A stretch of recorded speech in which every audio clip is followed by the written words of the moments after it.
Hello and welcome, बहुत बहुत स्वागत है आपका इस खास पेशकश में। आप एक टर्मिनोलॉजी बार बार सुन रहे होंगे, वो है ईएमएस। कई सारे स्टॉक्स की आए दिन चर्चा हो रही है कि बड़े इन्वेस्टर्स ने इस स्टॉक में खरीदा और इस खास स्टॉक में स्टेक खरीदा, और वो करती क्या है? ईएमएस डिवीजन में। आज ईएमएस डिवीजन को ही समझते हैं।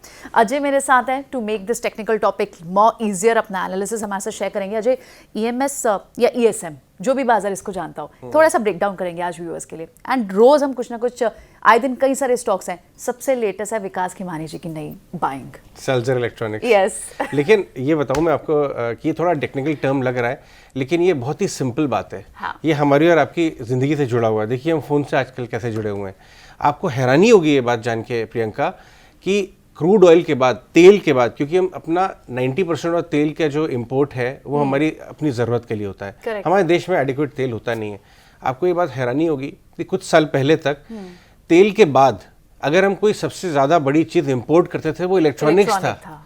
तो यानी हम इतनी निर्भरता थी हमारी बाहर की इंपोर्टेड इलेक्ट्रॉनिक्स पे, वही इलेक्ट्रॉनिक्स अब हम यहाँ मैन्युफैक्चर कर रहे हैं। Correct. उसी का नाम है electronic manufacturing and system design. Right. अब इलेक्ट्रॉनिक का सीधा तौर पे लोगों के दिमाग में जाता है कि फ़ोन, लेकिन फ़ोन के अलावा भी बहुत बड़ी इलेक्ट्रॉनिक्स हैं। वेरेबल्स, आजकल वॉचेस आ गई हैं। बहुत इंपॉर्टेंट मेडिकल डिवाइसेस हैं जो यहाँ होते नहीं थे, लंग्स को सपोर्ट करने के लिए और बॉडी के डिफरेंट।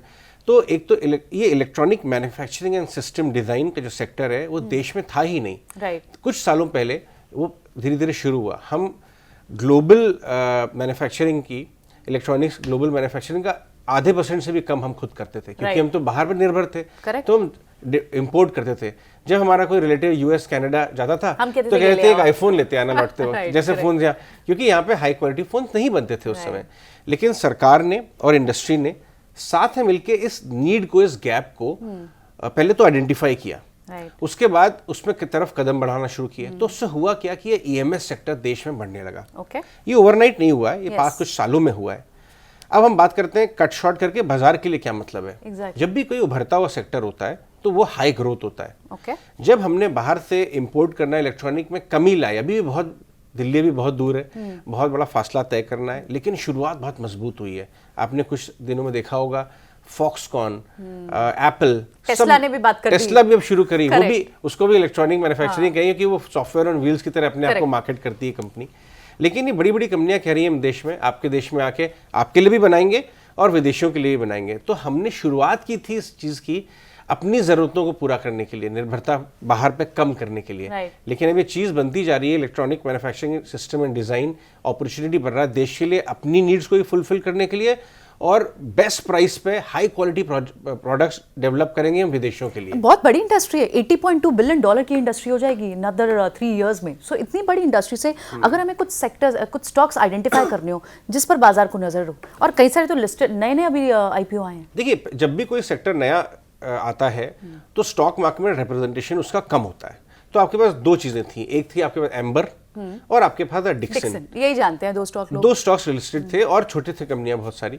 इन कंपनीज ने एक बड़ी हाई ग्रोथ देखी और वो बहुत वाइडली ओन्ड हो गए। मैं ये नहीं कहीं से कह रहा हूं कि इनकी ग्रोथ खत्म हो गई है। इनफैक्ट यहां से भी इस सेक्टर के लिए देश में 25 से 30% सस्टेन ग्रोथ कई सालों तक नजर आ रही है, विजिबिलिटी है। अब इन्वेस्टर को क्या करना चाहिए? आपने एस्टेब्लिश कर दिया, जरूरत है, काम हो रहा है, सरकार की तरफ से भी, सेक्टर की तरफ से भी हो रहा है। हमें क्या करना चाहिए? हमें इस सेक्टर में पार्टिसिपेट करना चाहिए। या तो आपके म्यूचुअल फंड में ये स्टॉक्स होंगे ही, अगर आप एक्टिव स्टॉक पिकर हैं तो आप इन 6-7 स्टॉक्स की लिस्ट बनाइए। Amber, Dixon, Kaynes, Syrma SGS, Salzer electronics, जहां विकास खीमानी जी ने भी ब्लॉक डील में माला लिया। 7-8 कंपनियां हैं। इनको आप एनालाइज करेंगे, आप देखेंगे कि फोर्थ क्वार्टर के नंबर्स देखिए आप। मैंने सारे कंपनी के फोर्थ क्वार्टर के नंबर्स देखे हैं, सॉलिड नंबर्स हैं। इंडस्ट्री बीटिंग, बहुत सारे सेक्टर से ज्यादा इंडस्ट्री बहुत बड़ी बड़ी गाइडेंस भी दी है। इनफैक्ट आप सिरमा की बात करें तो एक बार तो गाइडेंस, इवन सेल्जर की गाइडेंस बहुत अच्छी है। सेल्जर की गाइडेंस अच्छी है। तो अगर आप कोई कंपनी की मैनेजमेंट परफॉर्म कर रही है इस क्वार्टर में और आगे आने वाले क्वार्टर्स के लिए भी गाइडेंस, विजिबिलिटी दे रही है, तो आपको किसी भी खराब दिन या खराब फेज में उसमें पार्टिसिपेट करने का ध्यान बनाना चाहिए। क्योंकि ये हाई ग्रोथ स्पेस है, ये सनराइज सेक्टर है।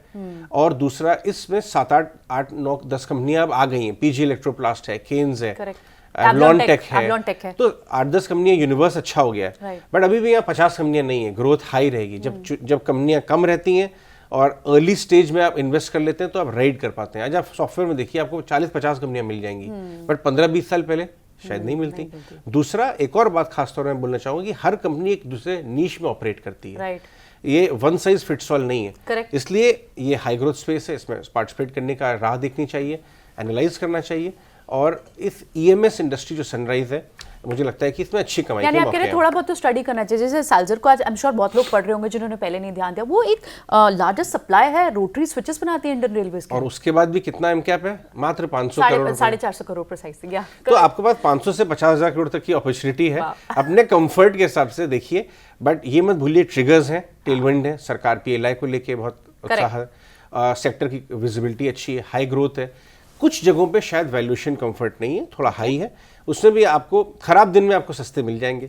बहुत हाई ग्रोथ कंपनियां बहुत एक्सपेंसिव भी मिलती हैं, चीप मिलती नहीं है। लेकिन बाजार में तमाम उतार चढ़ाव आते रहते हैं आपको, बट इस स्पेस में आपको अपने पोर्टफोलियो में थोड़ी जगह बनानी चाहिए। तो एक बार रिकैप कर देते हैं अपने व्यूअर्स के लिए। हमने कई सारे स्टॉक्स के नाम लिया, हमने कहा डिक्सन और एम्बर, इन्हें तो आप जानते ही थे। पीजे इलेक्ट्रोप्लास्ट भी बहुत हद तक पता था।